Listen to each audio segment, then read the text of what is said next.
Pernah bayangkan, seorang anak pengusaha kaya, justru terselamatkan oleh penjual sate pinggir jalan.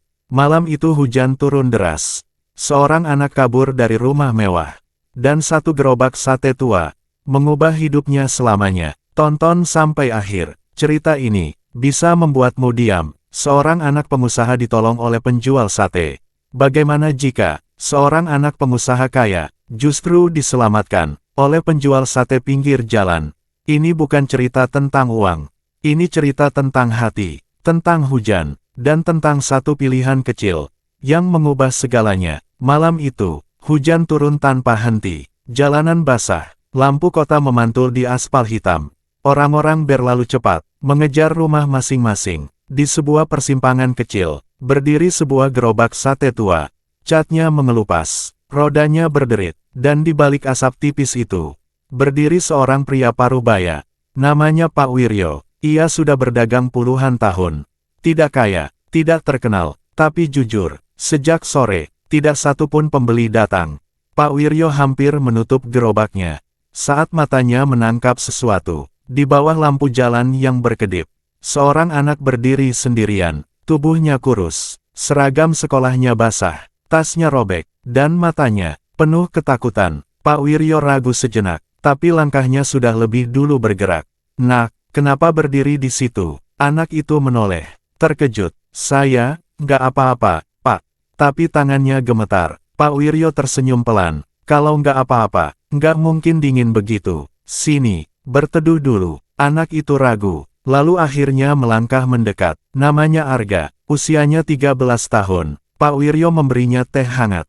Gratis, tanpa tanya uang. Arga menolak, katanya tidak punya apa-apa. Pak Wiryo hanya berkata, "Bapak nggak nanya." Arga minum, dan untuk pertama kalinya malam itu, ia merasa hangat. Pelan-pelan, cerita keluar. Ayah Arga adalah pengusaha besar, pemilik perusahaan konstruksi. Orang-orang kagum padanya, tapi di rumah, Arga merasa asing. Sejak ibunya meninggal, rumah besar itu terasa dingin. Tidak ada tanya kabar, tidak ada pelukan, hanya tuntutan. Nilai harus sempurna, prestasi harus tinggi, tidak boleh gagal. Hari itu, nilainya turun sedikit, dan ayahnya berkata, "Kamu ini anak pengusaha besar, bukan anak penjual sate." Kalimat itu membuat Arga pergi. Ia keluar rumah, tanpa tujuan, tanpa rencana, dan hujan menemukan dia lebih dulu. Pak Wiryo mendengarkan, tidak memotong, tidak menghakimi. Lalu ia berkata pelan, "Kalau ayah kamu belum bisa bilang, biar bapak yang bilang, kamu sudah berusaha, dan itu cukup." Arga menangis, tangis yang ia tahan bertahun-tahun.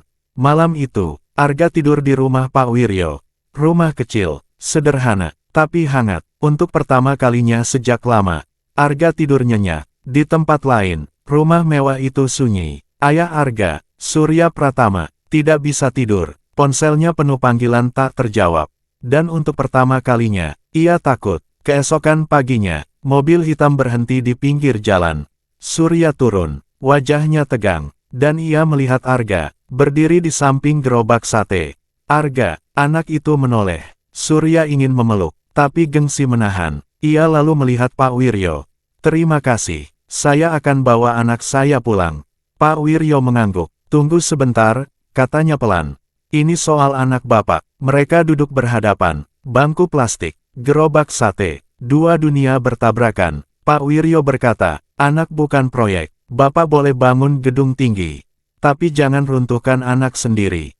Kata-kata itu menghantam Surya. Ia menatap Arga. Untuk pertama kalinya, ia benar-benar melihat, bukan sebagai penerus, bukan sebagai beban, tapi sebagai anak. Surya menawarkan uang. Pak Wiryo menolak. "Kalau mau membalas," katanya, "jaga anak bapak." Beberapa hari kemudian, gerobak Pak Wiryo digusur. Ia kehilangan tempat berdagang, dan Arga tahu, ia harus melakukan sesuatu. Ia bicara pada ayahnya, bukan meminta uang, tapi meminta keadilan. Surya datang ke rumah Pak Wiryo, bukan sebagai pengusaha, tapi sebagai manusia. Ia menawarkan kerja sama, bukan belas kasihan, kesempatan. Sate Pak Wiryo hidup kembali.